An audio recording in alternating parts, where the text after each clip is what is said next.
আসসালামু আলাইকুম। আজকের এই ক্লাসে আমরা জীববিজ্ঞানের কিছু গুরুত্বপূর্ণ এমসিকিউ নিয়ে আলোচনা করব। প্রথমে আমরা একটা কোশ্চেন আলোচনা করি, সেটা হলো এটিপি অণুর প্রান্তীয় ফসফেট গ্রুপে কত ক্যালোরি বা কত কিলোজুল শক্তি জমা থাকে। কোশ্চেনটা হলো এটিপি অণুর প্রান্তীয় ফসফেট গ্রুপে এটিপি অণুর প্রান্তীয় ফসফেট গ্রুপে কত ক্যালোরি বা কিলোজুল শক্তি জমা থাকে। আনসার হলো 7.3 ক্যালোরি বা 30.55 কিলোজুল। 30.55 কিলোজুল। আবার কোশ্চেনটা বলি, এটিপি অণুর প্রান্তীয় ফসফেট গ্রুপে কত ক্যালোরি শক্তি জমা থাকে বা কত কিলোজুল শক্তি জমা থাকে। অপশনে 7.3 ক্যালোরি থাকতে পারে অথবা 30.55 কিলোজুল থাকতে পারে। দ্বিতীয় কোশ্চেনে আমরা আসি যে ইলেকট্রন ট্রান্সপোর্ট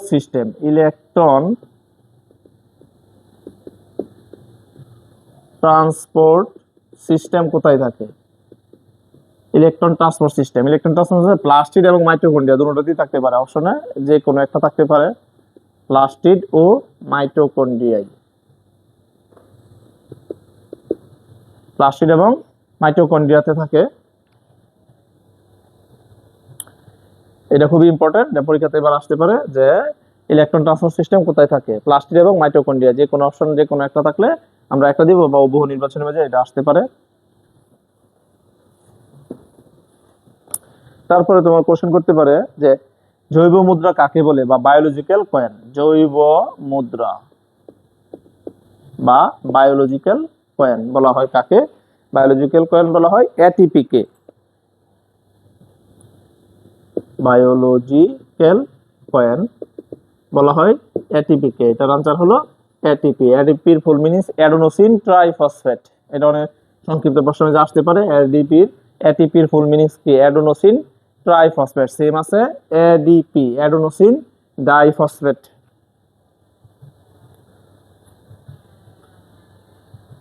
তারপরে আসতে পারে যে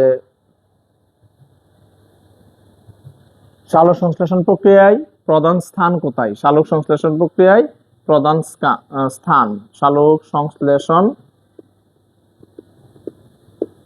প্রক্রিয়ার স্থান অর্থাৎ পাতার মেসোফিল টিস্যু। এর আনসারটা হবে পাতার মেসোফিল টিস্যু।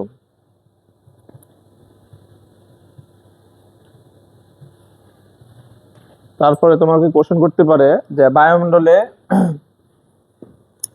বায়ুমণ্ডলে কত পার্সেন্ট কার্বন ডাইঅক্সাইড থাকে। বায়ুমণ্ডলে থাকে 0.03%। এটা খুব ইম্পর্টেন্ট। বায়ুমণ্ডলে 0.03% থাকে আর পানিতে থাকে 0.3%। পানিতে বেশি থাকে কার্বন ডাইঅক্সাইড। এই দুটো নবীতে খুবই ইম্পর্টেন্ট, এবার পরীক্ষার জন্য খুবই গুরুত্বপূর্ণ। পরে আসতে পারে যে সালোক সংশ্লেষণ প্রক্রিয়ায় উপজাত দ্রব্য বা বাই প্রোডাক্ট কে? সালোক সংশ্লেষণ প্রক্রিয়ার জন্য উপজাত দ্রব্য হলো অক্সিজেন এবং পানি। অক্সিজেন ও পানি, এটা হলো সালোক সংশ্লেষণ প্রক্রিয়ার উপজাত দ্রব্য বা বাই প্রোডাক্ট। এই প্রক্রিয়ায় পানি জারিত হয়, কার্বন ডাইঅক্সাইড বিজারিত হয়। তারপরে আসতে পারে যে এটিপির সাথে অজৈব ফসফেট যুক্ত হয়ে এটিপি উৎপন্ন করার বিক্রিয়াকে কি বলা হয়? এডিপি প্লাস পিআই বিক্রিয়া করে এটিপি উৎপন্ন করে। এই বিক্রিয়াকে কি বলা হয়? ফটোফসফোরাইলেশন বলা হয়। ফসফোরাইলেশন বলা হয় একে, ফটোফসফোরাইলেশন বলে।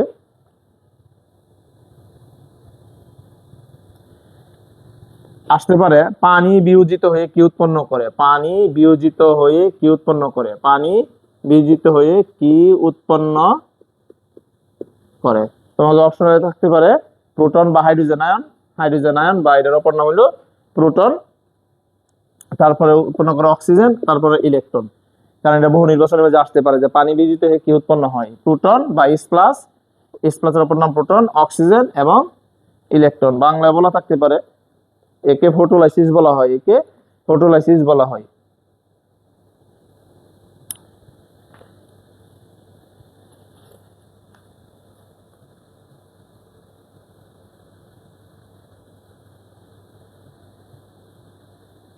তারপরে তোমাকে কোশ্চেন করতে পারে যে সালোক সংশ্লেষণের জন্য কোন আলোতে সালোক সংশ্লেষণ ভালো হয়, কোন আলোতে সালোক সংশ্লেষণ ভালো হয়? লাল, নীল, কমলা। লাল, নীল, কমলা এই আলোতে সালোক সংশ্লেষণ ভালো হয়। তারপরে তোমাকে কোশ্চেন করতে পারে, সরি বেগুনিও আছে।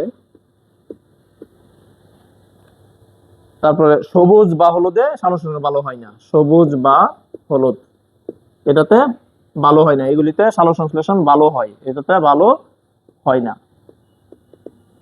এটা দিতে পারে। তারপরে দিতে পারে কত ন্যানোমিটার তরঙ্গ দৈর্ঘ্যের আলো পাতার মধ্যে পড়লে সালোক সংশ্লেষণ ভালো হয়? 400 থেকে 480 মিলিমিটার, 480 থেকে 480 এবং 680 মিলিমিটারের মধ্যে, 400, 480, 680 মিলিমিটার তরঙ্গ দৈর্ঘ্যের আলোর মধ্যে আলো পড়লে পাতায় সালোক সংশ্লেষণ ভালো হয়।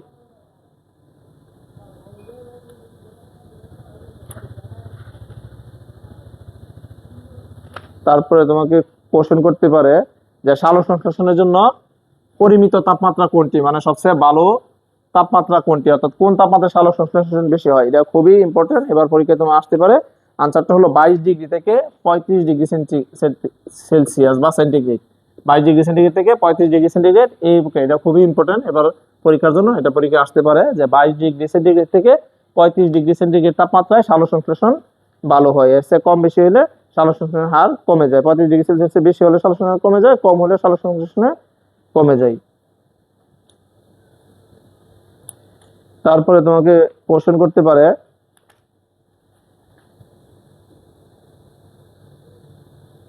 যে সালোক সংশ্লেষণ প্রক্রিয়ায়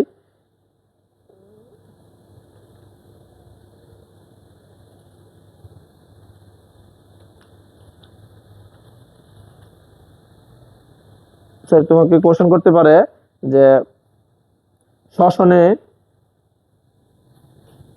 শ্বসনে এক অণু গ্লুকোজ জারিত হয়ে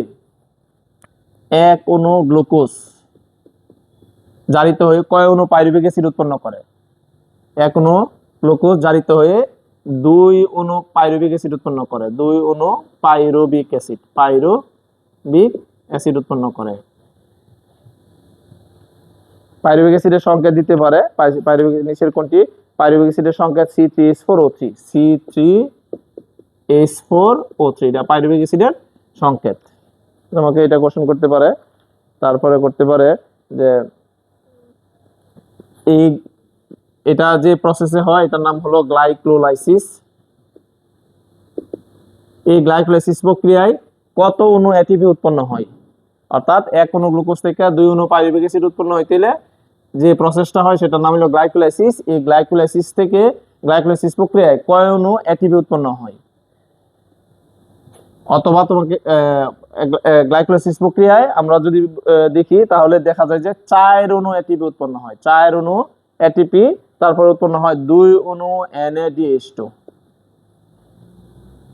আমরা জানি 1 অণু NADH2 ইকুয়াল 3 অণু এটিপি, তার মানে তোমার দাঁড়াচ্ছে 1 অণু NADH2 3 অণু এটিপি তে 2 অণু হলো 6, 3 গুণন 2, 6 অণু এটিপি আর 4 অণু এটিপি, তার মানে টোটাল 10 অণু এটিপি উৎপন্ন হয়। তার মানে 1 অণু গ্লুকোজ থেকে 2 অণু পাইরুভিক অ্যাসিড উৎপন্ন হওয়ার সময়, অর্থাৎ গ্লাইকোলাইসিস ধাপে 2 অণু পাইরুভিক অ্যাসিড উৎপন্ন করে, সাথে 10 অণু এটিপি উৎপন্ন হয়, আর 2 অণু খরচ হয়ে যায়। তার মানে মোট থাকে 8 অণু এটিপি। তোমাকে কোশ্চেন করতে পারে যে নেট কত অণু থাকে? 8 অণু, আর টোটাল উৎপন্ন হয় 10 অণু, এর মধ্যে 2 অণু খরচ হয়ে যায়। তোমাকে কোশ্চেন করতে পারে পাইরুভিক অ্যাসিড কয় কার্বন বিশিষ্ট? 3 কার্বন বিশিষ্ট, এটা বলতে পারে। তারপরে পাইরুভিক অ্যাসিড থেকে এসিটাইল কোএনজাইম উৎপন্ন হওয়ার সময় এক অণু পাইরুভিক অ্যাসিড থেকে এসিটাইল কো এনজাইম উৎপন্ন হওয়ার সময় এক অণু কার্বন ডাই অক্সাইড রিলিজ হয়, এক অণু NADH2 উৎপন্ন হয়। সেম ওই দিকের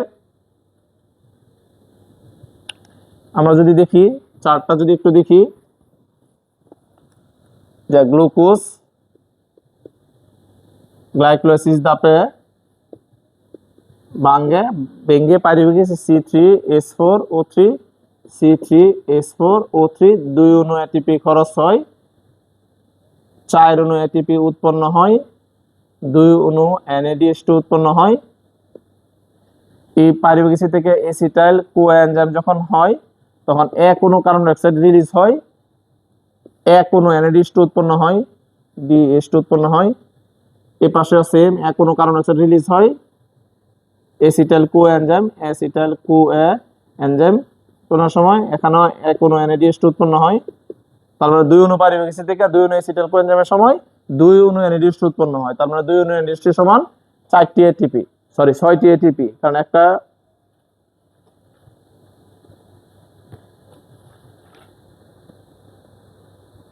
তার মানে 2 অণু ATP 2 অণু NADH2 সমান আমরা পাইতেছি 2 অণু টোটাল NADH2 ইকুয়াল হলো 6টি ATP। এখানে উৎপন্ন হইতেছে 2 অণু পাইরুভেট থেকে 6 অণু ATP উৎপন্ন হইতেছে। তারপরে এসিটাইল কো এনজাইম ক্রেবস চক্রে প্রবেশ করে। ক্রেবস চক্র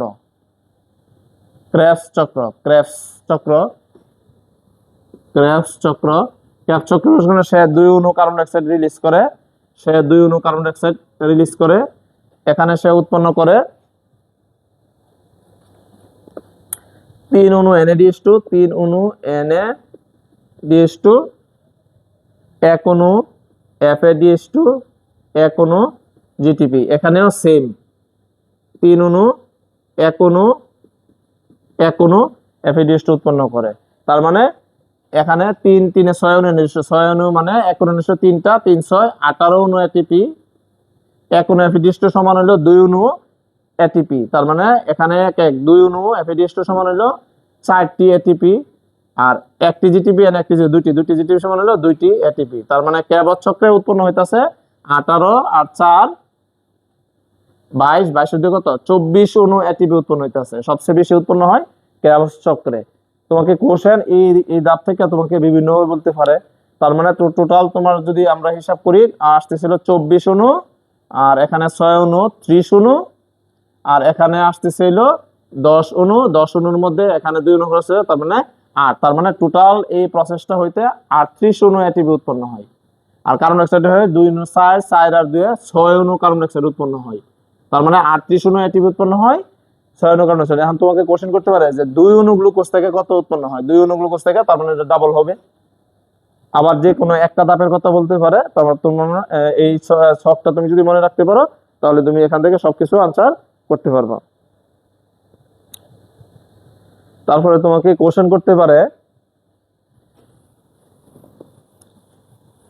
সবাত শোষণের ক্ষেত্রে কত ক্যালোরি শক্তি উৎপন্ন হয়। সবাত শোষণের সংকেত হলো C6H12O6 প্লাস অক্সিজেন বিক্রিয়া করলে কার্বন ডাই অক্সাইড আর পানি উৎপন্ন হয়। কার্বন ডাই অক্সাইড প্লাস পানি প্লাস 686 কিলো ক্যালোরি শক্তি উৎপন্ন হয়। 686 কিলো ক্যালোরি শক্তি উৎপন্ন হয়। ব্যালেন্স করলে এখানে 6 এখানে 6 এখানে 6, এটা হলো সবাত শোষণের বিক্রিয়া। এখানে কত ক্যালোরি উৎপন্ন হয়, 686 কিলো ক্যালোরি তাপ উৎপন্ন হয়। এটা হলো সবাত শোষণের। আর যদি অবাত শোষণ হয় তাহলে সবাত শোষণে আরো প্রশ্ন করতে পারে যে সবাত শোষণে কি কি উৎপন্ন হয়, কার্বন ডাই অক্সাইড পানি উৎপন্ন হয়। আর যদি এটা অবাত শোষণ হয়, এটা হলো সবাত শোষণ। আর যদি অবাত শোষণ হয় তাহলে অসম্পূর্ণ জ্বলন হয়। আর অসম্পূর্ণ জ্বলনে আমরা জানি ইথানল উৎপন্ন হয়, C2H5OH ইথানল উৎপন্ন হয়, আর সাথে কিছু কার্বন ডাই অক্সাইড উৎপন্ন হয়। আর শক্তি হিসাবে উৎপন্ন হয় হলো 56 কিলো ক্যালোরি। 56 kilo calorie. এটাও দিতে পারে যে অবাত শোষণে কি উৎপন্ন হয়, অবাত শোষণে ইথানল উৎপন্ন হয়, আর সবাত শোষণে কার্বন ডাই অক্সাইড এবং পানি উৎপন্ন হয়। ইথানল কার্বন ডাই অক্সাইড আর 56 ক্যালোরি উৎপন্ন হয়। বা ইথানলের অপর নাম হলো ইথাইল অ্যালকোহল। ইথানল বা ইথাইল অ্যালকোহল তোমার এটাও দিতে পারে। তারপরে তোমাকে কোশ্চেন করতে পারে যে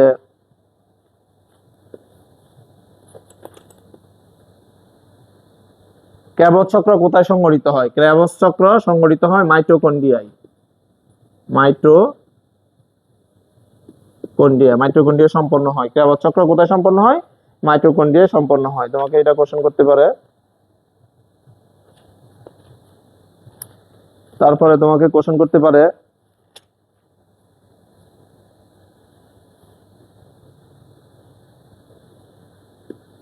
যে এরকম যে কোনো কোশ্চেন করতে পারে যে 3 অণু FeDH2 সমান কত? FeDH2 সমান কত? তাহলে আমরা জানি এক অণু FeDH2 সমান 2টা, 3 অণু সমান হলো 6টি ATP। সেম এরকম কোশ্চেন করতে পারে যে 10 অণু NADH2 সমান কত? NADH2 সমান কত? আমরা জানি এক অণু NADH2 সমান হলো 3টি, তো 10 অণু হলো সমান কত? 30টি। এরকম যে কোনো কোশ্চেন করতে পারে, 10 অণু, 5 অণু, 6 অণু, এরকম তোমাকে যে কোনো কোশ্চেন করতে পারে। তারপরে তোমাকে কোশ্চেন করতে পারে যে সবাত শোষণে এক অণু গ্লুকোজ জারিত হয়ে কত শক্তি উৎপন্ন করে? তাহলে আমরা একটু আগে দেখছিলাম 686 কিলো জুল। সবাত শোষণে এক অণু গ্লুকোজ জারিত হয়ে এটিপি উৎপন্ন করে হলো 38টি, আর শক্তি উৎপন্ন করে হলো 686 কিলো ক্যালোরি। আর অবাত শোষণে উৎপন্ন হয় হলো 53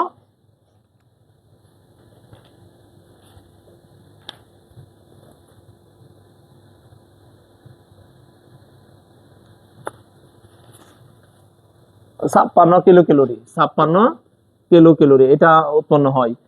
তোমাকে এটা কোশ্চেন করতে পারে। তারপরে তোমাকে কোশ্চেন করতে পারে C3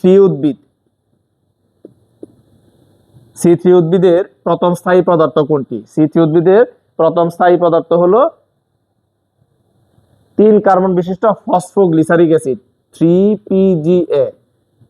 এই জন্য এটার নাম হয়েছে C3 উদ্ভিদের প্রথম স্থায়ী পদার্থ হলো 3 কার্বন বিশিষ্ট ফসফোগ্লিসারিক অ্যাসিড, সংক্ষেপে 3PGA বলে, এই জন্য এটা C3 উদ্ভিদ। সেম C4 উদ্ভিদের ক্ষেত্রে তোমাকে বলতে পারে C4 উদ্ভিদ, তার মানে 4 কার্বন বিশিষ্ট অক্সালো অ্যাসিটিক অ্যাসিড, ওতে অক্সালো, এতে অ্যাসিটিক, এতে কি অ্যাসিড, C4 উদ্ভিদের।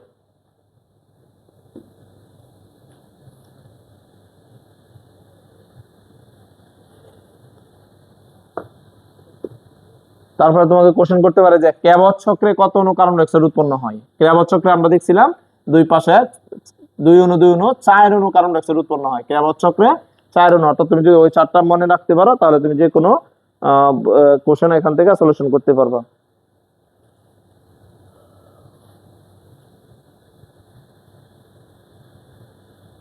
তোমাকে এটা বলতে পারে যে নিচের কোন উদ্ভিদটিতে সালোকসংশ্লেষণের হার বেশি? তার মানে তুমি যদি জলজ উদ্ভিদ দেখো, তার মানে জলজ উদ্ভিদের সালোকসংশ্লেষণের হার সবচেয়ে বেশি, কারণ জলজ উদ্ভিদের মধ্যে কার্বন ডাই অক্সাইডের পরিমাণ বেশি থাকে। তার মানে জলজ উদ্ভিদ যে কোনো দিতে পারে, কচুরি পানা দিতে পারে, তারপরে হেলেঞ্চা দিতে পারে, হেলেঞ্চা জলে জন্মায় এরকম।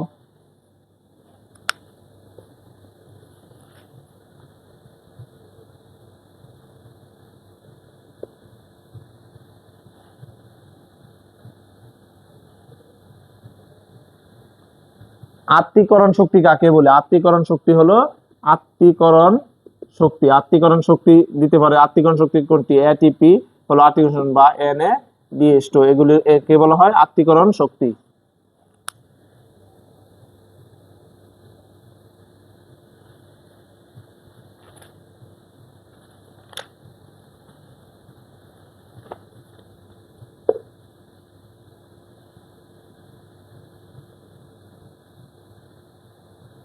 তারপরে দিতে পারে ইস্টের শ্বসন রোধে কি উৎপন্ন হয়? ইস্টের শ্বসন রোধে ল্যাকটিক অ্যাসিড উৎপন্ন হয়। ল্যাকটিক অ্যাসিড উৎপন্ন হয়। ইস্টের শ্বসনে ল্যাকটিক অ্যাসিড উৎপন্ন হয়।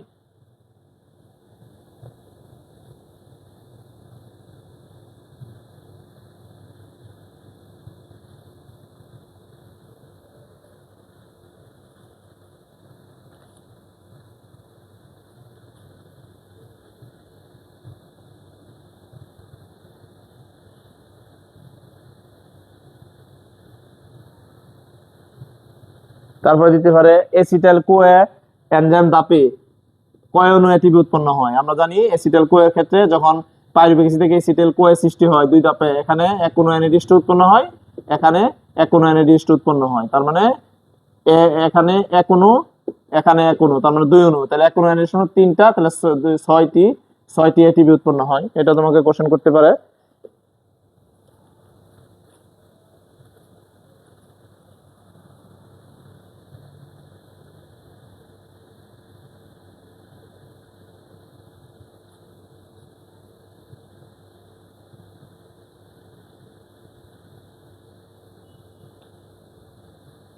তোমাকে বলতে পারে সালোক সংশ্লেষণ বিক্রিয়ায় উপজাত দ্রব্য কোনটি? সালোক সংশ্লেষণ প্রক্রিয়ায় উপজাত দ্রব্য হলো পানি। সালোক সংশ্লেষণ প্রক্রিয়ায় উপজাত দ্রব্য হলো পানি। আর যদি দেখা যায় একটা অপশন না দিয়ে একাধিক অপশন, তাহলে যদি তুমি কার্বন ডাই অক্সাইডও দিতে পারো।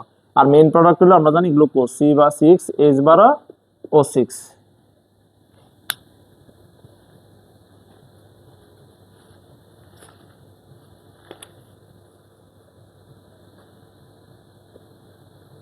তারপরে তোমাকে কোশ্চেন করতে পারে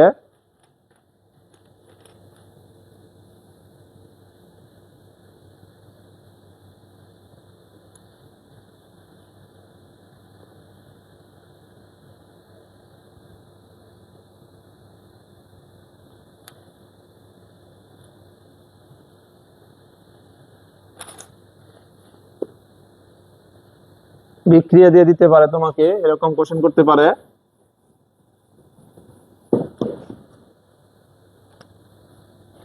C6H12O6 প্লাস অক্সিজেন বিক্রিয়া দিয়ে বলতে পারে কার্বন ডাই অক্সাইড প্লাস পানি প্লাস এটিপি। এই বিক্রিয়ায় কত অণু এটিপি উৎপন্ন হয়? তার মানে এটা কি গ্লুকোজের জারণ। গ্লুকোজের জারণ মানে আমরা জানি 38 অণু এটিপি উৎপন্ন হয়, 38 অণু এটিপি উৎপন্ন হয়। তোমাকে কোশ্চেন বিভিন্ন ভাবে ঘুরে ফিরে করতে পারে।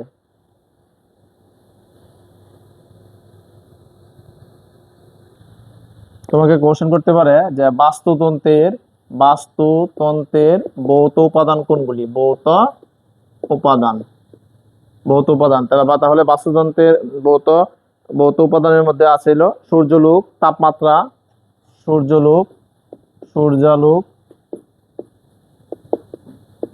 তাপমাত্রা, বায়ু প্রবাহ, বায়ুর চাপ, বায়ুর প্রবাহ, এগুলি হলো তোমার ভৌত উপাদান। তারপরে তোমাকে বলতে বলে যে প্রথম শ্রেণীর খাদক নিচের কোনটি? প্রথম শ্রেণী অথবা বলতে পারে দ্বিতীয় শ্রেণী অথবা বলতে পারে তৃতীয় শ্রেণী। প্রথম শ্রেণী খাদকের মধ্যে আছিল ঘাস ফড়িং, মুরগি, গরু, ছাগল, হরিণ ইত্যাদি। ঘাস ফড়িং,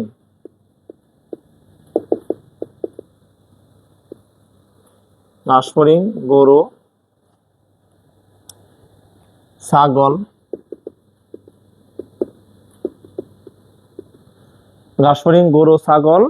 মুরগি, হরিণ, এগুলি হলো প্রথম শ্রেণীর খাদক। তোমাকে এটা থেকে একটা কোশ্চেন দিতে পারে। দ্বিতীয় শ্রেণীর খাদক হিসাবে ব্যাঙ, শিয়াল, বাঘ ইত্যাদি দ্বিতীয় শ্রেণীর খাদক। ব্যাঙ, বাঘ, শিয়াল এরা দ্বিতীয় শ্রেণীর খাদক। এরা আবার মাংসাশী প্রাণী। তৃতীয় শ্রেণীর খাদক বা সর্বোচ্চ খাদক সাপ, ময়ূর, বাঘ ইত্যাদি তৃতীয় শ্রেণীর। সাপ, ময়ূর, বাঘ এরা হলো তৃতীয় শ্রেণীর খাদক।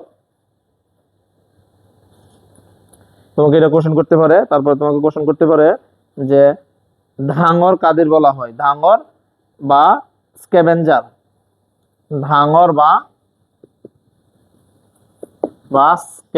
এটা খুবই ইম্পর্টেন্ট। যারা আবর্জনাকে জীবন ধারণ করে বা পরিবেশ পরিষ্কার পরিচ্ছন্ন রাখে তাদেরকে ধাঙর বলা হয়। যেমন কাক, শকুন, শিয়াল, হায়না ইত্যাদি। কাক, শকুন, হায়না, শিয়াল, এরা হলো ধাঙ্গর বা স্ক্যাভেঞ্জার।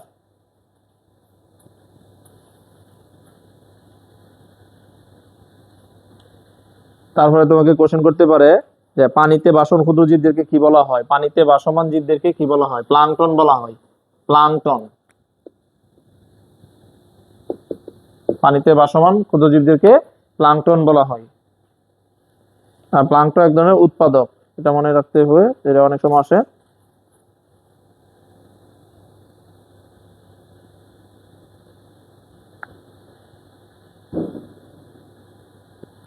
ব্যাকটেরিয়া কি? ব্যাকটেরিয়া হলো বিয়োজক। ব্যাকটেরিয়া হলো বিয়োজক। তোমাকে এটা কোশ্চেন করতে পারে, ব্যাকটেরিয়া হলো কি? বিয়োজক। তো বলতে পারে সবুজ উদ্ভিদ কি? সবুজ উদ্ভিদ। সবুজ উদ্ভিদ হলো উৎপাদক। তোমাকে কোশ্চেন করতে পারে বাঘ বা মানুষ কি? এরা হলো খাদক। তোমাকে কোশ্চেন করতে পারে।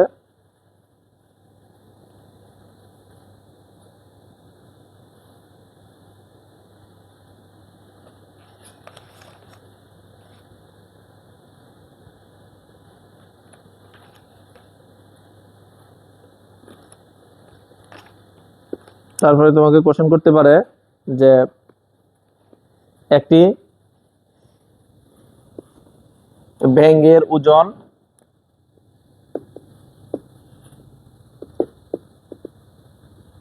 300 গ্রাম, সে কত গ্রাম ওজনের পোকামাকড় খেতে পারে? একটি স্বাভাবিক ব্যাঙ তার দেহের ওজনের সমান কীটপতঙ্গ খেতে পারে, তার মানে সে 300 গ্রাম কীটপতঙ্গ কি করতে পারে? খেতে পারে। এটা খুবই ইম্পর্টেন্ট একটা। এখন 300 গ্রাম প্রতি তোমাকে 200 গ্রাম দিতে পারে, অর্থাৎ ব্যাঙের ওজন যত ঠিক সেম ওজনের সে কীটপতঙ্গ কি করতে পারে? খেতে পারে। এটা খুবই ইম্পর্টেন্ট একটা নৈবিত্তিক, এটা পরীক্ষার হয়ে আসতে পারে তোমার।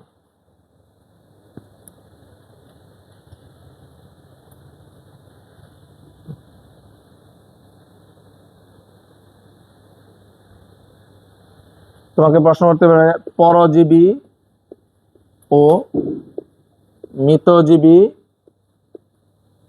খাদ্য শিকল অসম্পূর্ণ হয় কিসের কারণে? অসম্পূর্ণ হয় কিসের জন্য? উৎপাদকের জন্য। উৎপাদকের জন্য। আনসার হলো উৎপাদক। এটা খুব ইম্পর্টেন্ট একটা। পরজীবী ও মৃতজীবী খাদ্য শিকল কিসের জন্য অসম্পূর্ণ হয়? অর্থাৎ উৎপাদকের জন্য। তারপরে তোমাকে কোশ্চেন করতে পারে প্রথম ট্রফিক লেভেল থেকে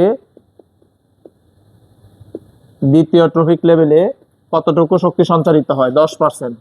তো তোমাকে কোশ্চেন করতে পারে যে প্রথম ট্রফিক লেভেলে 1000 জুল শক্তি আছে বা 1000 কিলো জুল, বলতে পারে দ্বিতীয় শক্তি কত হয়? দ্বিতীয় শক্তি হলো কত? 100। কারণ হলো 1000 এর 10% মানে 100। অথবা তোমাকে কোশ্চেন করতে পারে যে প্রথম ট্রফিক লেভেলে 100 জুল আছে, দ্বিতীয় কত হবে?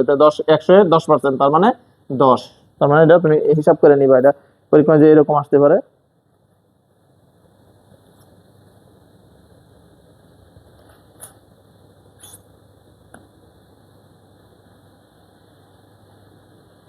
তারপরে তোমাকে কোশ্চেন করতে পারে যে বাঘের সাথে হরিণের আকার বা স্বভাব হিংস্রতা সংখ্যা বৃদ্ধির ধরন ভিন্ন হয়ে থাকে। এটি কোন ধরনের বৈচিত্র্য? এটা হলো প্রজাতিগত বৈচিত্র্য। কি বলছে কোশ্চেনটা?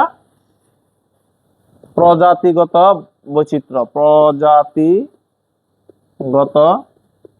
বৈচিত্র্য। বাঘ, উদাহরণটা হলো বাঘ এবং হরিণের আকার, স্বভাব, হিংস্রতা, এগুলি হলো কি? প্রজাতিগত বৈচিত্র্য।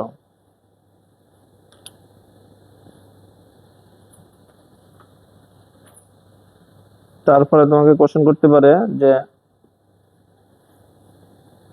ধনাত্মক আন্তঃক্রিয়া কোনগুলি? মিউচুয়ালিজম এবং কমনসিলিজম। ধনাত্মক আন্তঃপ্রতিযোগিতা, ধনাত্মক আন্তঃক্রিয়া, ধনাত্মক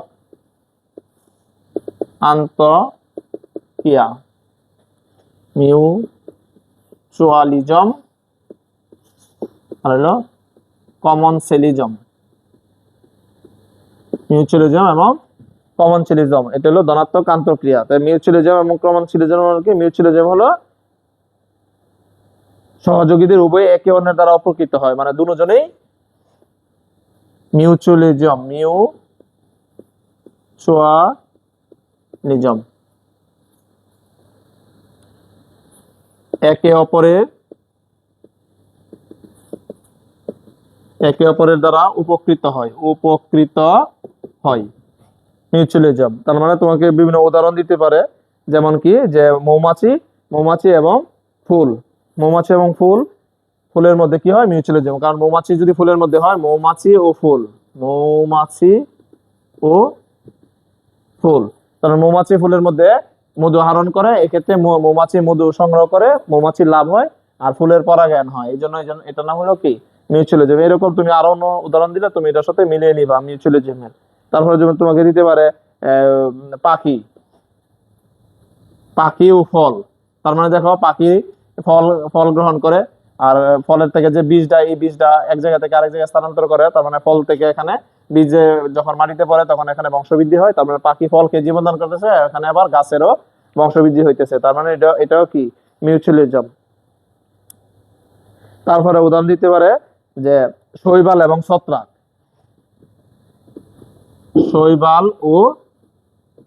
ছত্রাক, তারা একসাথে গঠিত হয়ে লাইকেন গঠন করে। এটা নৈবিত্তিকে আসতে পারে পরীক্ষায়, যায় শৈবাল এবং ছত্রাক মিলিত হয়ে লাইকেন গঠন করে, তারাও মিউচুয়ালিজম উদাহরণ। শৈবাল কি করে? শৈবাল এবং ছত্রাক বাতাস থেকে জলীয় বাষ্প সংগ্রহ করে, খনিজ লবণ সংগ্রহ করে, আর শৈবাল ক্লোরোফিলের সাথে শর্করা উৎপন্ন করে, মানে সালোকসংশ্লেষণ প্রক্রিয়ায়। তার মানে এটাও তোমার কি মিউচুয়ালিজম। তারপরে রাইজোবিয়াম ব্যাকটেরিয়া, সিমের উদ্ভিদ রাইজোবিয়াম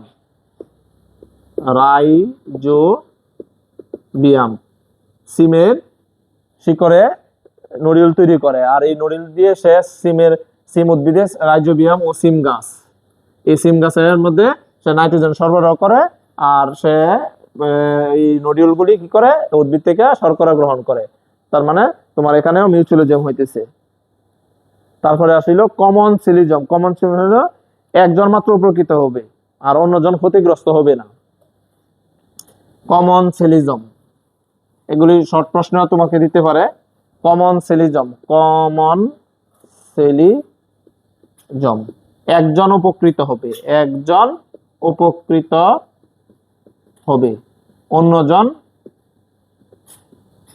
উপকৃত না হলেও ক্ষতিগ্রস্ত হবে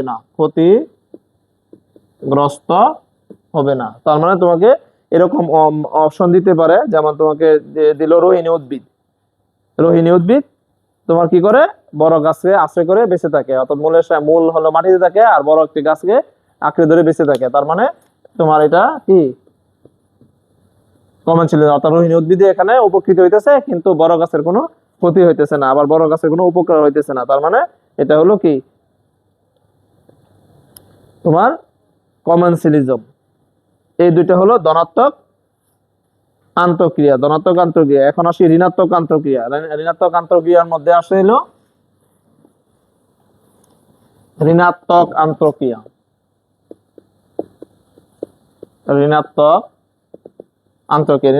আছে শোষণ, 2 নাম্বার শোষণ আছে, 2 নাম্বার আছে হলো প্রতিযোগিতা, 3 নাম্বার আছে অ্যান্টিবায়োসিস।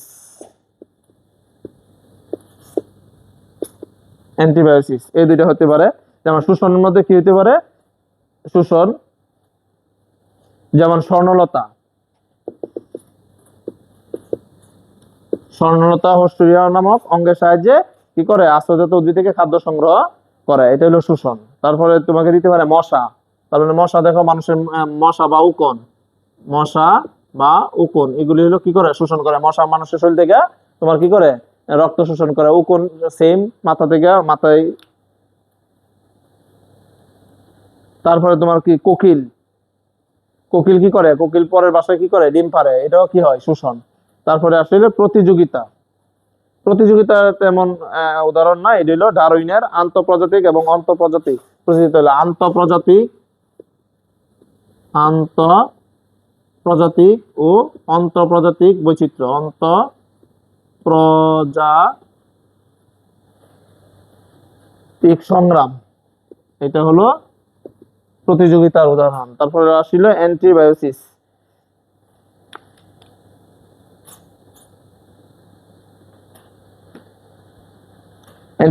হলো একটি জীব কর্তৃক সৃষ্ট রাসায়নিক দ্রব্যের কারণে অন্য জীবের বৃদ্ধি বা বিকাশ বাধাগ্রস্ত হয় কি বলা হয়? কি অ্যান্টিবায়োসিস বলা হয়।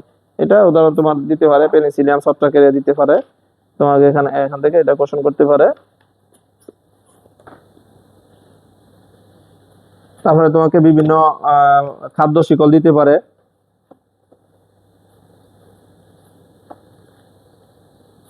তোমাকে কোশ্চেন করতে পারে কোনটিতে অধিক শক্তি সঞ্চারিত হয়, কোনটিতে অধিক পরিমাণে শক্তি থাকে, শক্তি বেশি থাকে। তোমার বিভিন্ন অপশন দিতে পারে, এর মধ্যে এখনো সবুজ উদ্ভিদ আছে, তার মানে সবুজ উদ্ভিদের শক্তি অনেকে মানুষ দেওয়া থাকতে পারে, বাঘ দেওয়া থাকতে পারে, তাহলে আমরা অনেকে মনে করবো যে বাঘের মনে হয় বেশি শক্তি বা মানুষের বেশি শক্তি। তার মানে তুমি মনে রাখবা বাঘ মানুষ এরা নিজেদের খাদ্য প্রস্তুত করতে পারে না, যার ফলে এদের শক্তি ততটা নাই। সবুজ উদ্ভিদের সবচেয়ে কি বেশি পরিমাণ কি থাকে, শক্তি থাকে।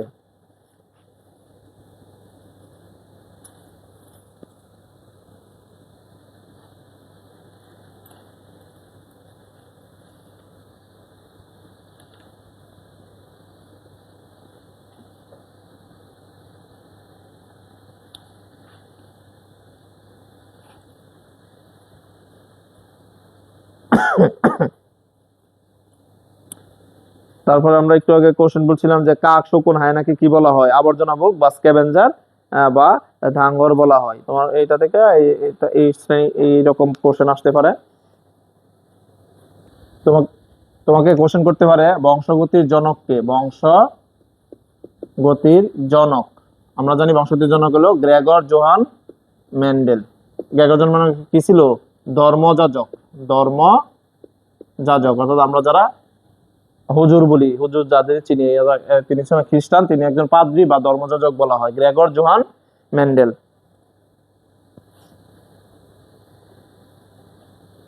তাহলে বংশগতির মূল উপাদান কি? বংশগতির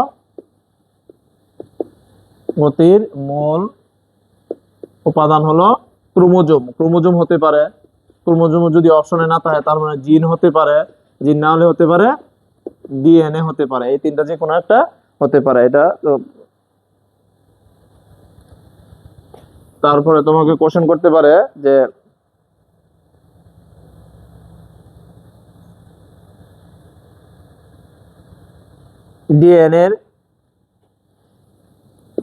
ডিএনএ হলো ডাবল হেলিক্স, এটা মনে রাখতে হবে, এটা নৈমিত্তিক আসতে পারে। ডাবল হেলিক্স অর্থাৎ দ্বিসূত্রক বিশিষ্ট।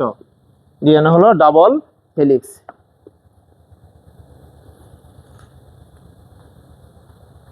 ডিএনএ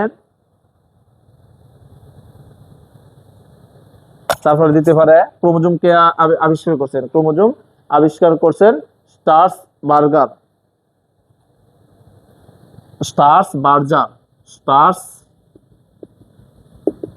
বার্জার ক্রোমোজোম আবিষ্কার করছেন। এটা আসতে অনেক সময় পরীক্ষায় যা আসে, বার্জার। তারপরে দিতে পারে মানুষের চোখ, চুল, শরীরের কালার, রং, এগুলি কিসে নিয়ন্ত্রণ করে? এগুলি নিয়ন্ত্রণ করে ক্রোমোজোমে। চোখের কালার, চুলের কালার, শরীরের কালার, এগুলি কি করে? রং, এগুলি নিয়ন্ত্রণ করে ক্রোমোজোম। এটা তোমাকে কোশ্চেন করতে পারে। তারপরে দিতে পারে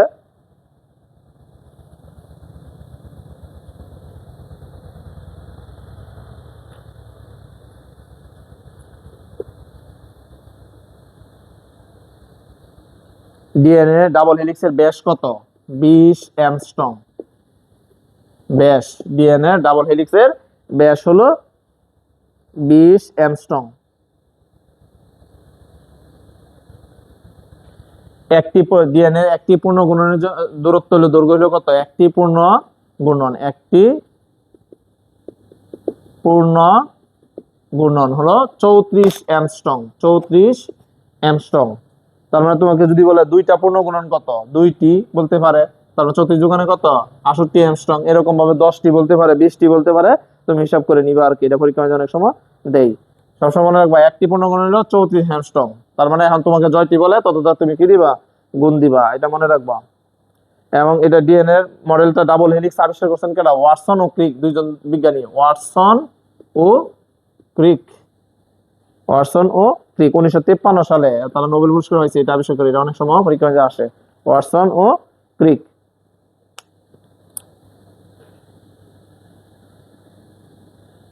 তারপরে ডিএনএ তে কয় ধরনের নাইট্রোজেন বেস থাকে? নাইট্রোজেন বেস দুই ধরনের, একটা পিউরিন, একটা হলো কি পাইরিমিডিন। পাইরিমিডিন, পিউরিন এবং কি পাইরিমিডিন।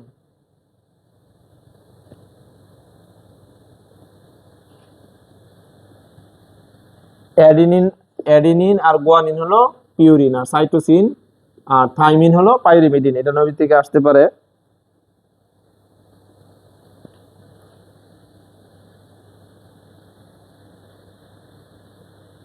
তারপরে কেউ যে আসতে পারে যে সাইটোসিন আর ইউরাসিল, অর্থাৎ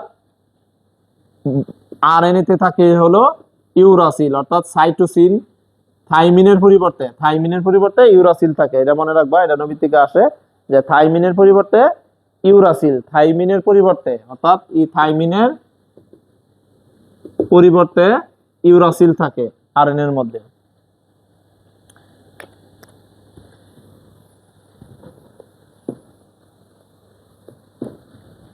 তারপরে ডিএনএ তে কি কি থাকে? 5 কার্বন বিশিষ্ট শর্করা থাকে, 5 কার্বন বিশিষ্ট শর্করা। তারপরে থাকে নাইট্রোজেন বেস বা নাইট্রোজেন ক্ষার থাকে। তারপরে থাকিল ফসফেট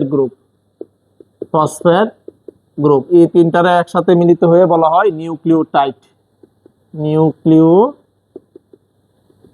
আর এই দুইটারে মিলিত হয়ে বলা হয় নিউক্লিওসাইট। ডিএনএ তে 5 কার্বন বিশিষ্ট শর্করা থাকে। ডিএনএ তে থাকে 5 কার্বন বিশিষ্ট শর্করা। তারপরে থাকিল নাইট্রোজেন বেস হিসাবে থাকে পিউরিন ও পাইরিমিডিন। আর থাকে হলো ফসফেট গ্রুপ।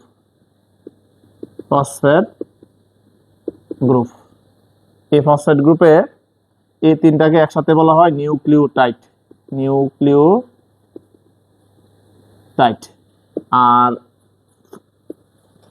শর্করা এবং নাইট্রোজেন বেসে মিলিত হইল কি নিউক্লিওসাইডের সাথে ফসফেট গ্রুপ যোগ হলে উৎপন্ন হয় তোমার নিউক্লিওটাইড।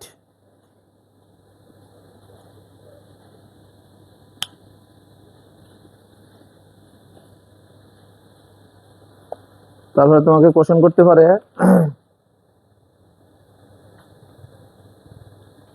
প্রতিটি নিউক্লিওটাইডের দূরত্ব কত? অর্থাৎ একটা নিউক্লিওটাইড থেকে আরেকটা নিউক্লিওটাইডের দূরত্ব 3.4 অ্যাংস্ট্রম। তার মানে একটা গুণনের 10টা নিউক্লিওটাইড থাকে, তার মানে 34 অ্যাংস্ট্রম। তোমাকে এই কোশ্চেনটা করতে পারে।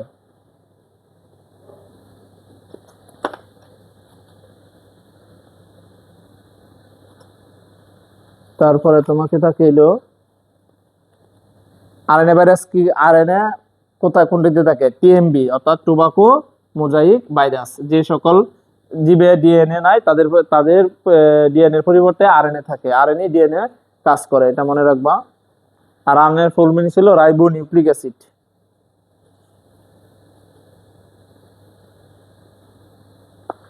তোমার পরীক্ষাতে এটা দিতে পারে যে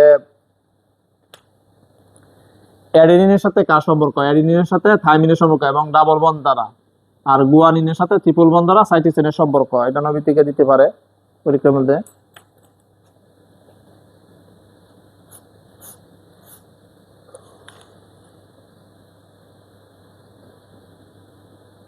তারপরে দিতে পারে লুকাস কি?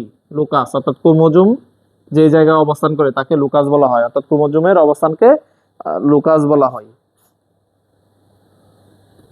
তারপরে তোমাকে কোশ্চেন করতে পারে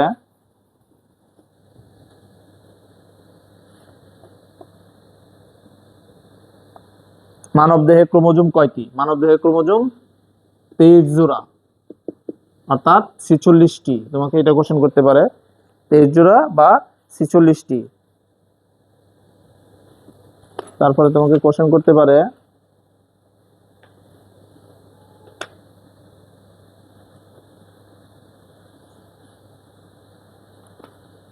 যে অটোজোম কয় জোড়া? অটোসোম হলো 22 জোড়া, আর এক জোড়া হলো সেক্স ক্রোমোজোম, যেটাকে আমরা XY দ্বারা কি করি? প্রকাশ করি। XX হলে মেয়ে, XY হলে কি? ছেলে। মেয়েদের একই ধরনের ক্রোমোজোম থাকে, সেটা হলো কি? XX। ছেলেদের দুই জাতের ক্রোমোজোম থাকে, এক হলো X এবং Y।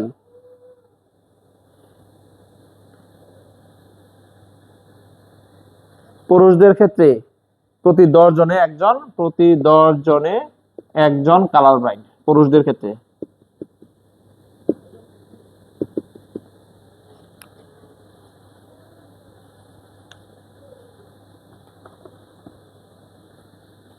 কালার ব্লাইন্ড বা বর্ণান্ধতা, কালার ব্লাইন্ড বা বর্ণান্ধতা হলো জেনেটিক ডিসঅর্ডার, অর্থাৎ বংশগতি রোগ, বংশগতীয় রোগ।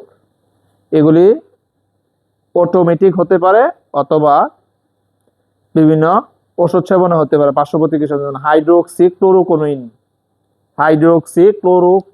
এটা একটা ওষুধ, এটা সেবনে হতে পারে। হাইড্রোক্সিক্লোরোকুইনিন, এটা বাত রোগের চিকিৎসায় ব্যবহৃত হয়। এটা হলে কালার ব্লাইন্ড হতে পারে। কালার ব্লাইন্ডকে বলা হয় জেনেটিক ডিসঅর্ডার বা বংশগত বা লিঙ্গ সংগঠিত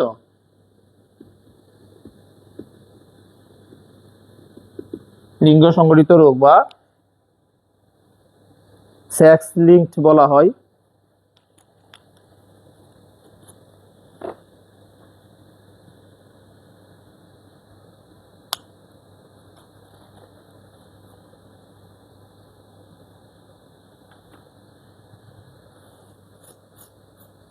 তারপরে তোমাকে কোশ্চেন করতে পারে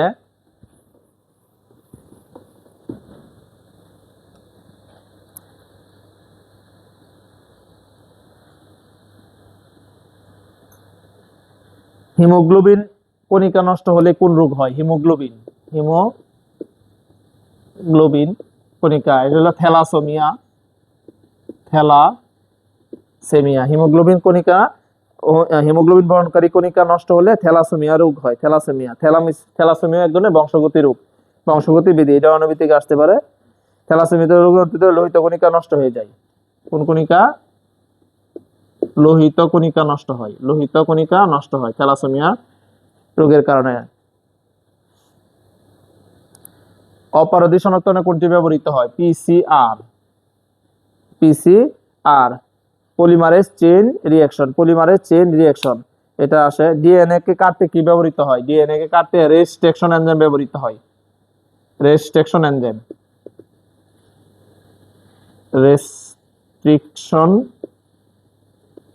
এনজাইম বা ইংলিশেও থাকতে পারে, ডিএনএ কাটতে এটা ব্যবহৃত হয়।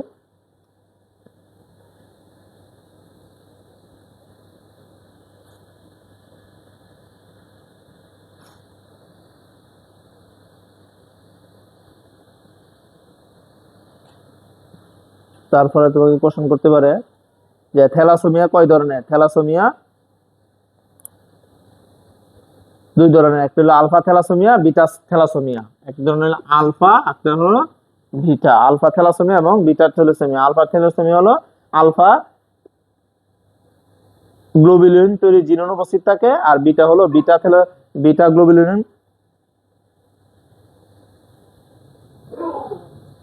তৈরি জিন অনুপস্থিত থাকে, সেটাকে বলা হয় বিটা থ্যালাসেমিয়া।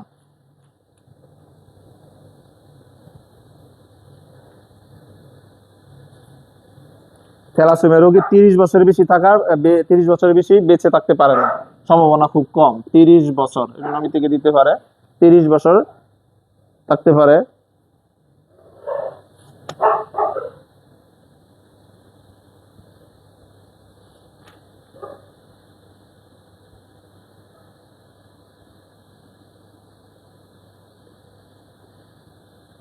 তারপরে তোমাকে বলতে পারে যে কালার ব্লাইন্ড। কালার ব্লাইন্ডের ক্ষেত্রে মা বাহক বা স্বাভাবিক হয়, বাহক স্বাভাবিক এবং আক্রান্ত হতে পারে। আর পিতার ক্ষেত্রে আক্রান্ত আর স্বাভাবিক হতে পারে।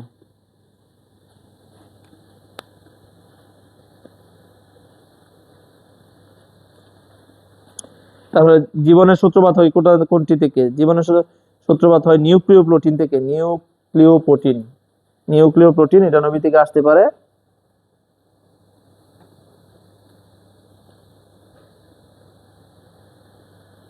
তারপরে আসতে পারে ইভলিউশন। শব্দটি কে ব্যবহার করেন? হার্বার্ট স্পেন্সার ইভলিউশন শব্দটি কি করে ব্যবহার করেন।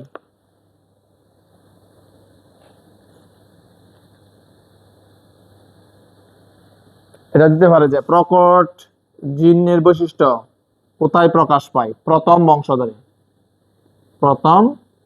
বংশধরে। আর প্রচ্ছন্ন জিনের বৈশিষ্ট্য প্রকাশ পায় দ্বিতীয় বংশধরে।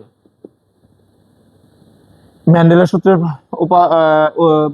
সূত্রের অনুপাতটি কত? 3:1। এটা আসতে পারে 3:1।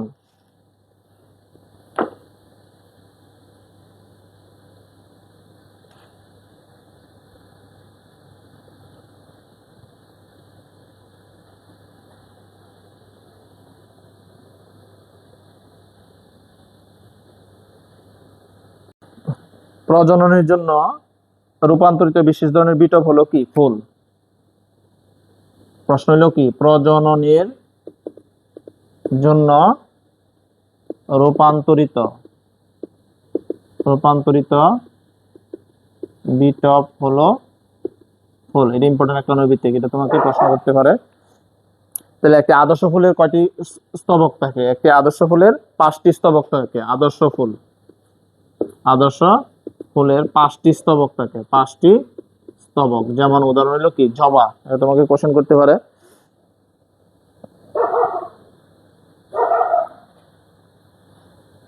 তারপরে দিতে পারে যে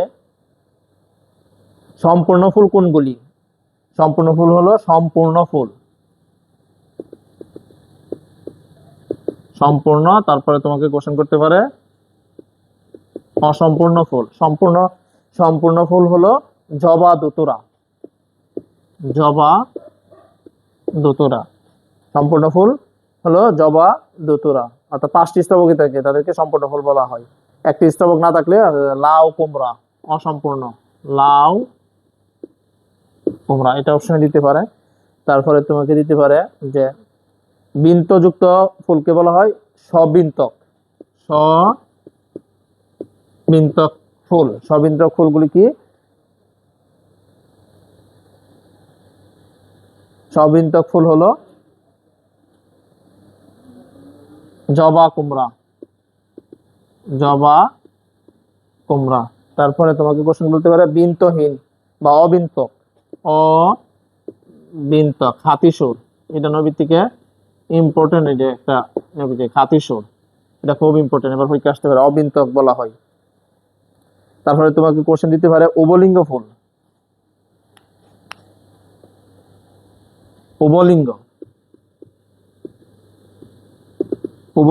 উভলিঙ্গ ফুলের মধ্যে আসে তোমার হলো জবা ধুতুরা।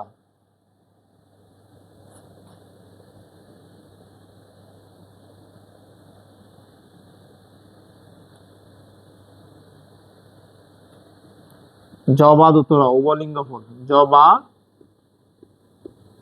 ধুতুরা, তারা হলো উভলিঙ্গ ফুল। একলিঙ্গ ফুল হলো লাউ কুমড়া। লাউ কুমড়া। এই নৈবিত্তিকগুলি থেকে একটা নৈবিত্তিক তোমার কোশ্চেনে পরীক্ষায় আসতে পারে। আবার বলি, প্রজনের জন্য রূপান্তরিত বিটপ হলো ফুল। আদর্শ ফুলের 5টি স্তবক থাকে, যেমন জবা। সম্পূর্ণ ফুল জবা বা ধুতুরা। অসম্পূর্ণ ফুল হলো লাউ কুমড়া। সবৃন্তক হলো জবা কুমড়া। অবিন্তক হলো হাতিসুর, উভলিঙ্গ হলো জবা ধতুরা, একলিঙ্গ হলো লাউ কুমড়া। এটা পরীক্ষায় আসতে পারে।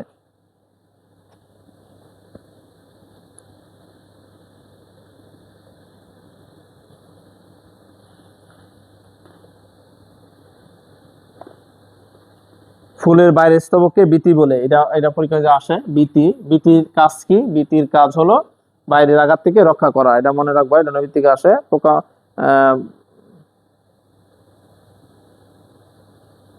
পোকামাকড় আক্রমণ থেকে রক্ষা করে, এটা হলো বীতির কাজ। এছাড়া পোকামাকড়কে আকর্ষণ করা, এগুলি পরাগায়নে সহায়তা করা, এটা ইম্পর্টেন্ট, পরীক্ষায় আসে।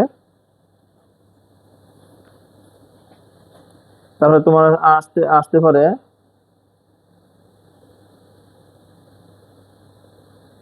পরাগদণ্ড একগুচ্ছ কাদের? জবা। জবা হলো একগুচ্ছ, এক গুচ্ছ পরাগদণ্ড। জবা হলো একগুচ্ছ পরাগদণ্ড। দ্বিগুচ্ছ হলো মটর, মটর দ্বিগুচ্ছ, দ্বিগুচ্ছ হলো মটর, মটর। বহুগুচ্ছ হলো শিমুল।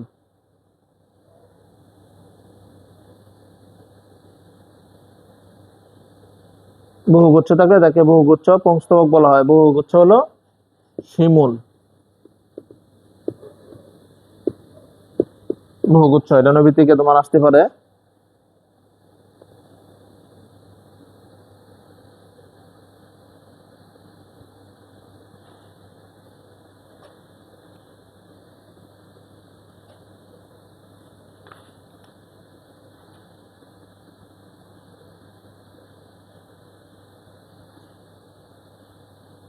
তাহলে যদি একটি গর্ভপত্রের কয়টি অংশ থাকে? গর্ভপত্রের গর্ভপত্রের তিনটি অংশ, গর্ভপত্রের তিনটি অংশ, গর্ভাশয়, গর্ভদণ্ড, গর্ভমুণ্ড। গর্ভপত্রের তিনটি অংশ, গর্ভাশয়, গর্ভদণ্ড, গর্ভমুণ্ড,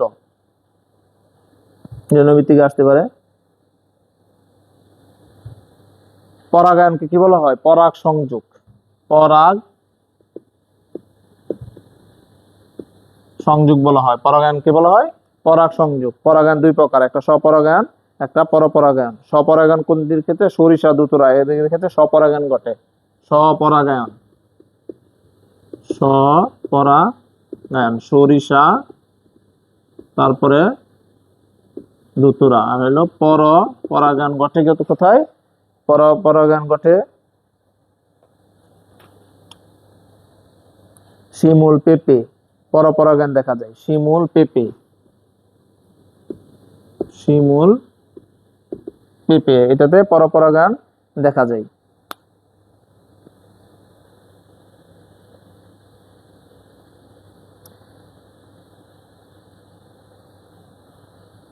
তারপরে তোমাকে কোশ্চেন করতে পারে পরাগায়নের মাধ্যম কি কি হতে পারে? পরাগায়নের মাধ্যম হলো বায়ু, পানি, কীটপতঙ্গ, পাখি, বাদুড়, শামুক, এগুলি হলো পরাগায়নের মাধ্যম। বায়ু, পানি, মানুষ, পাখি, এগুলি হলো কি? পরাগায়নের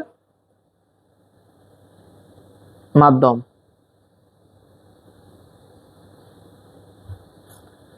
জবা, কুমড়া, সরিষা, এগুলি হলো পতঙ্গ পরাগী ফুল। পতঙ্গ পরাগী, অর্থাৎ এরা পরাগায়ন করে পতঙ্গে। জবা, সরিষা, কুমড়া, এরা হলো পতঙ্গ পরাগী ফুল।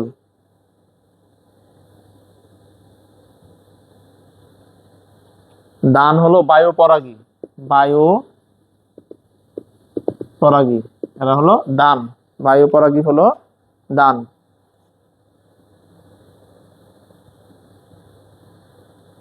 বায়ু পরাগী ফুল হালকা এবং মধু গ্রন্থিহীন। বায়ু পরাগী ফুল হালকা, মধু গ্রন্থিহীন। আর পতঙ্গ পরাগী ফুল হলো রঙিন ফুল, হলো বড়, রঙিন, মধু গ্রন্থি যুক্ত, মধু গ্রন্থি যুক্ত, এই জন্য তারা পতঙ্গকে কি করে? আকৃষ্ট করে। পানি পরাগী হলো পাতা শেওলা, পানি পরাগী, পানি পরাগী হলো পাতা শ্যাওলা।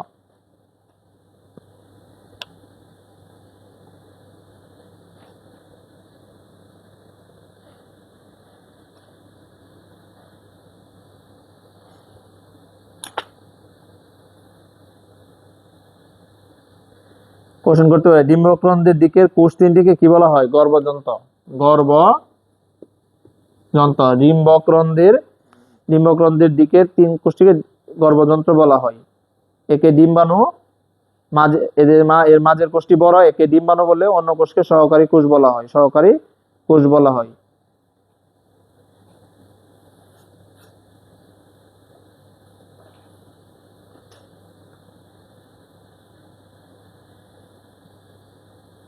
তাহলে তোমাকে কোশ্চেন বলতে পারে প্রকৃত ফল।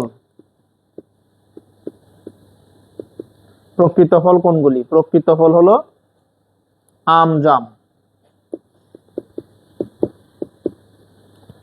আম, জাম হলো প্রকৃত ফল।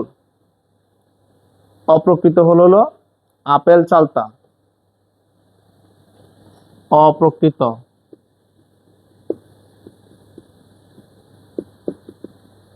আপেল, চালতা এগুলি হলো অপ্রকৃত ফল।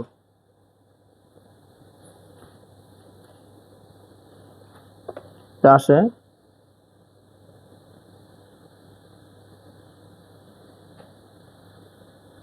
এটা নবী থেকে ইম্পর্টেন্ট খুবই। চালতা অপ্রকৃত ধরনের ফল, এটা নবী থেকে প্রায় আসে।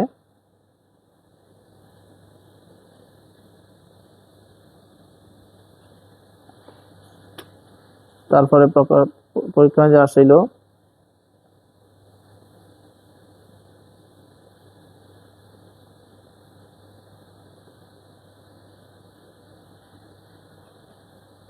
গর্ভাবস্থা কত সপ্তাহ পর্যন্ত থাকে? গর্ভাবস্থা এটা খুবই ইম্পর্টেন্ট নৈতিক।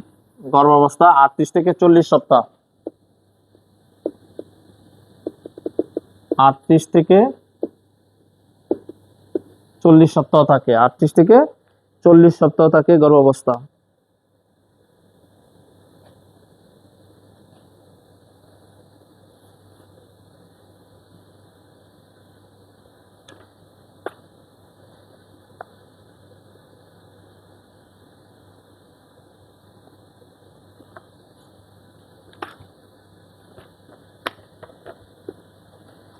নিষেকের কত সপ্তাহ পর অমরা গঠিত হয়? নিষেকের 12 সপ্তাহ পর অমরা গঠিত হয়। 12 সপ্তাহ পর, এটা নবী থেকে আসতে পারে। নিষেকের 12 সপ্তাহ পর।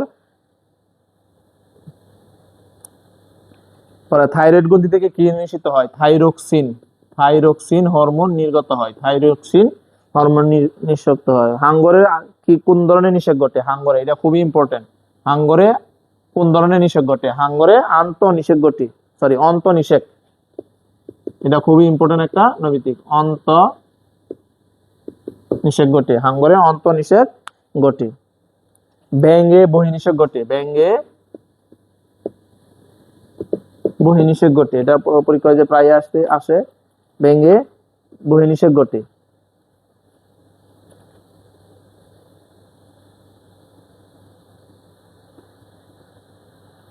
ব্যাঙ বা মাছ বহির্নিষেক ঘটে।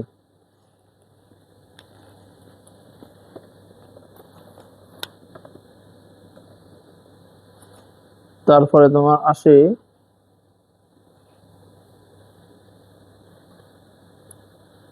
ডিম্বাশয় থেকে কি হরমোন নিঃসৃত হয়? ইস্ট্রোজেন এবং প্রজেস্টেরন। ডিম্বাশয় থেকে ইস্ট্রোজেন ও প্রজেস্টেরন। ডিম্বাশয় থেকে নির্গত হয় ইস্ট্রোজেন এবং প্রজেস্টেরন।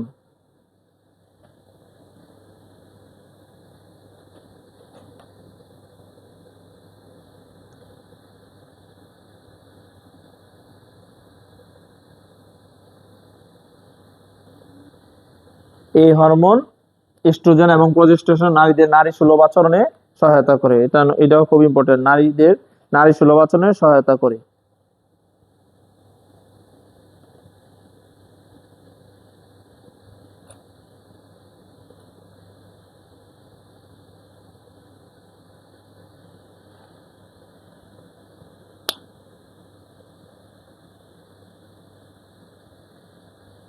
8 সপ্তাহ পরে মানব ভ্রূণকে কি বলা হয়? ফিটাস। 8 সপ্তাহ পর 8 সপ্তাহ পর মানব ভ্রূণকে ফিটাস বলা হয়। ফিটাস, এটা খুব ইম্পর্টেন্ট একটা নৈর্ভিত্তিক, এটা পরীক্ষায় আসে।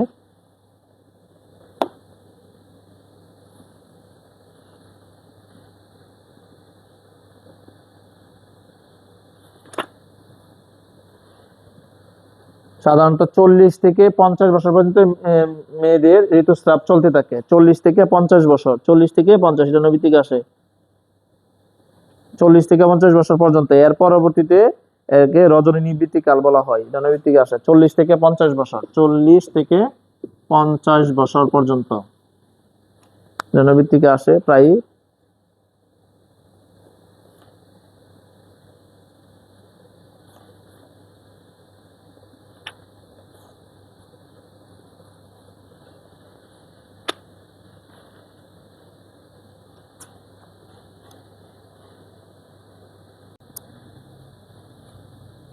নিউক্লিয়াসের গঠনের ভিত্তিতে কত প্রকার? নিউক্লিয়াসের গঠনের ভিত্তিতে নিউক্লিয়াসের গঠনের ভিত্তিতে কোষ কয় প্রকার? 2 প্রকার। কোষ 2 প্রকার, নিউক্লিয়াসের গঠনের ভিত্তিতে 2 প্রকার। প্রশ্ন আসতে পারে, ছত্রাকের কোষপ্রাচীর কি দিয়ে গঠিত? ছত্রাকের কোষপ্রাচীর কাইটিন নির্মিত, কাইটিন নির্মিত, এটা নৈর্ভিত্তিকে আসে, ইম্পর্টেন্ট। তারপরে আসতে পারে লাইসোজোম কি? জীবাণু ভক্ষণ করে, জীবাণু থেকে রক্ষা করে। লাইসোজোম জীবাণু ভক্ষণ করে। লাইসোজোম রাইবোজোম কি করে? রাইবোজোম প্রোটিন সংশ্লেষণ করে, প্রোটিন সংশ্লেষণ করে রাইবোজোম।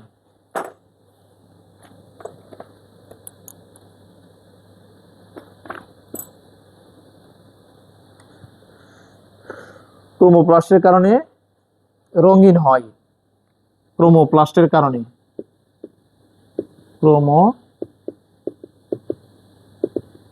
কারণে রঙিন হয়। রং হলো জ্যান্থোফিলের জন্য হলুদ, জ্যান্থোফিল হলো হলুদ। কেরোটিন কমলা, কেরোটিন হলো কমলা। ফাইকোএরিথ্রিন লাল, ফাইকোএরিথ্রিন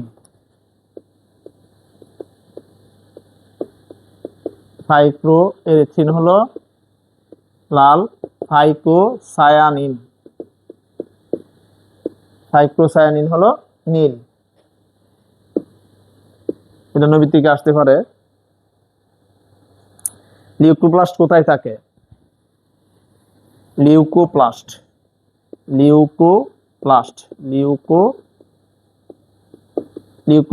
থাকে মূল ভ্রূণ জনন কোষে। মূল ভ্রূণ জনন কোষে লিউকোপ্লাস্ট থাকে, মূল ভ্রূণ জনন কোষে থাকে।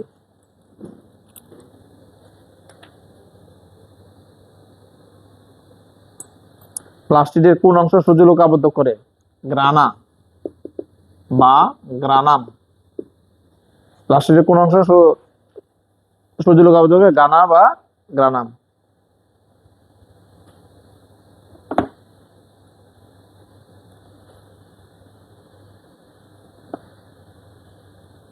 মাইটোকন্ড্রিয়ার ভেতরের বাসকে কি বলা হয়? ক্রিস্টি বলা হয়। ক্রিস্টি। মাইটোকন্ড্রিয়ার ভেতরের বাসকে ক্রিস্টি বলা হয়। ক্রিস্টির গায়ে বৃত্তাকার বস্তুকে অক্সিজোম বলা হয়। অক্সিজোম বলা হয়। কোষ প্রাচীরের বাসকে কি বলা হয়? বাজ। কোষ প্রাচীরের বাসকে বিলাই বলা হয়। কোষ প্রাচীরের বাসকে কি বলা হয়? বিলাই বলা হয়। নৈর্ভিত্তিকে আসে প্রায়।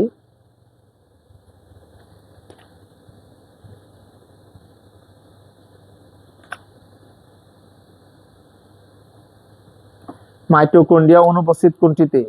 ট্রাইকোমোনাস। মাইটোকন্ড্রিয়া অনুপস্থিত ট্রাইকোমোনাস। মোনাস, এটাতে মাইটোকন্ড্রিয়া নেই, এটা নবী থেকে আসে প্রায়।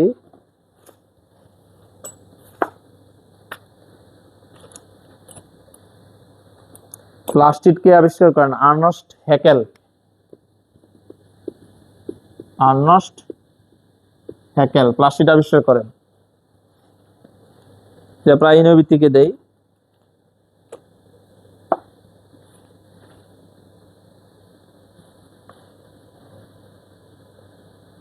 সেন্ট্রিওল অ্যাস্টার তন্তু তৈরি করে। সেন্ট্রিওল অ্যাস্টার রে তৈরি করে। অ্যাস্টার রে তৈরি করে, সেন্ট্রিওল অ্যাস্টার রে তৈরি করে। কোষের পাওয়ার হাউস বলা হয় কাকে? Power house. পাওয়ার হাউস বলা হয় মাইটোকন্ড্রিয়াকে। কোষের পাওয়ার হাউস বলা হয় মাইটোকন্ড্রিয়াকে।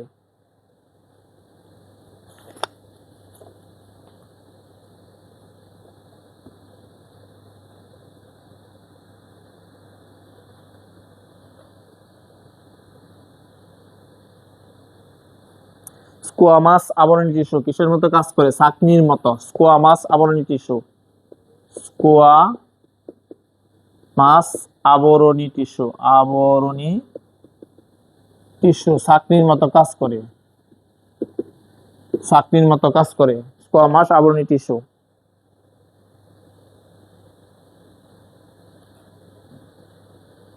পাটে ফ্লুয়েম ফাইবার পাওয়া যায়। পাটে ফ্লুয়েম ফাইবার,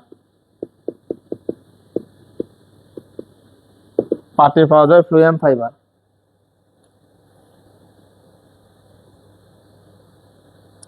বৃক্ষের বুমান ক্যাপসুল হলো স্কোয়ামাস আবরণী টিস্যু।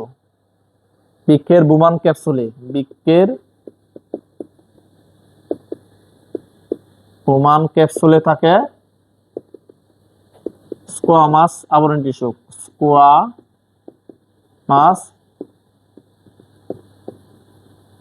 আবরণী টিস্যু, বৃক্ষের বুমান ক্যাপসুল থেকে স্কোয়ামাস আবরণী টিস্যু।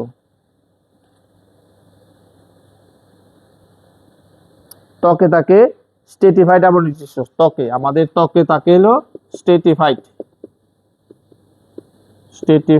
আবরণী টিস্যু। এটা ইম্পর্টেন্ট একটা নৈবিত্তিক আবরণী টিস্যু। স্টেটিফাইড আবরণী টিস্যু, ত্বকে থাকে স্টেটিফাইড আবরণী টিস্যু।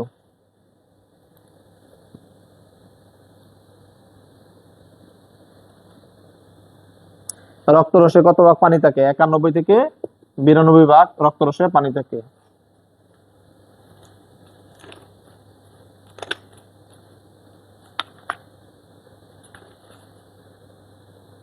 ট্রাকিয়াতে কি থাকে? ট্রাকিয়া থাকে সিউডোস্টেটিফাইড। ট্রাকিয়াতে থাকে সিউডোস্টেটিফাইড। ট্রাকিয়া সিউডোস্টেটিফাইড।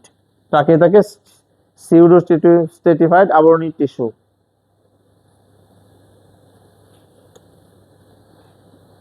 ফ্লাজেলাযুক্ত আবরণী টিস্যু থাকে হাইড্রার এন্ডোডার্মে। হাইড্রার এন্ডোডার্মে।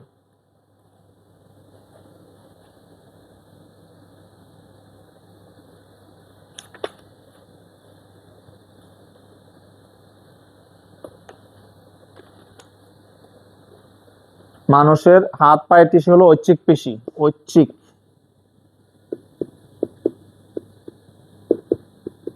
হাত ও পা ঐচ্ছিক পেশি।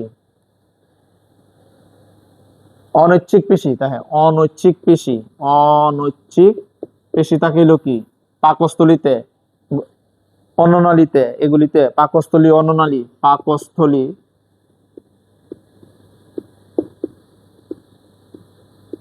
অন্ননালী বা গলবিল, এগুলি থাকে অনৈচ্ছিক পেশি। অনৈচ্ছিক পেশির কার্যক্রমে খাদ্য হজম হয়, সংকোচন এবং প্রসারণ। পৌষ্টিক নালীর প্রাচীর, মেরুদণ্ডের মধ্যে রক্তনালী, এগুলি রক্তনালী, রক্তনালী, তারপরে কি পৌষ্টিক নালী। আর হৃৎপেশি হলো হৃৎপিণ্ড। হৃৎপেশি হলো হৃৎপিণ্ড, হৃৎপিণ্ডে থাকে হলো হৃৎপেশি।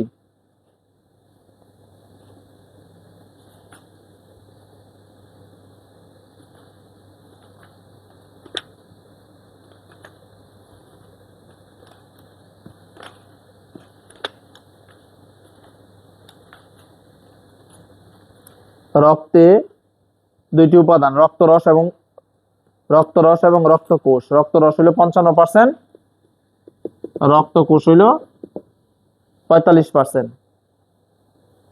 51 থেকে 92% পানি থাকে।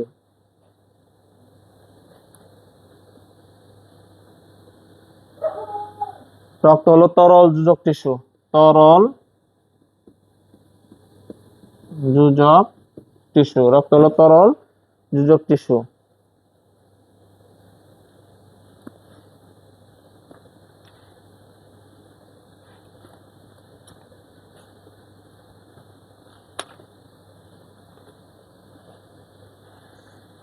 তারপরে কোষ নিয়ে আলোচনা করা হয় সাইটোলজিতে। সাইটোলজি। টিস্যু নিয়ে আলোচনা করা হয় হিস্টোলজিতে। এটা খুবই ইম্পর্টেন্ট। হরমোন নিয়ে আলোচনা করা হয় এন্ডোক্রাইনোলজি।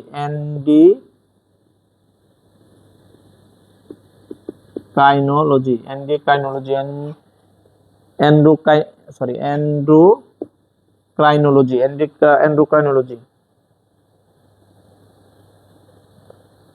শ্রেণীবিন্যাস নিয়ে আলোচনা করা হয় টেক্সোনমি। এটা নবী থেকে আসতে পারে।